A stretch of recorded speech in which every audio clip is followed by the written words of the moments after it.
updates nila Katrin at DJ. Featuring sila sa 24 oras. Ayan pa yung nakasulat. Katnel, no more. Ibig sabihin yan, official na. Yung post nila Katrin at DJ sa kanilang Instagram. Sabi ni Katrin, chapter closed. I hope this finally helps all of us move forward. I won't be entertain questions regarding this anymore. Thank you for understanding. Sabi naman ni DJ. Ikaw at ako. Ayun yung mga share nilang picture.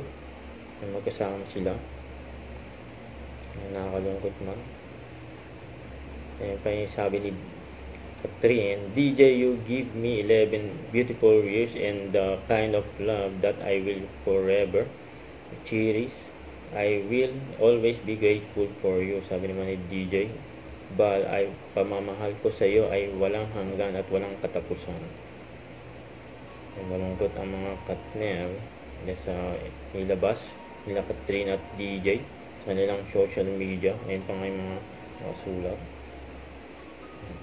12 years and a half ang Katnel at 11 years sila ni DJ at Katrin. Isang mahigpit na yakap kila Katrin at DJ at sa Katnel. Respetuhin po natin ang kanilang desisyon.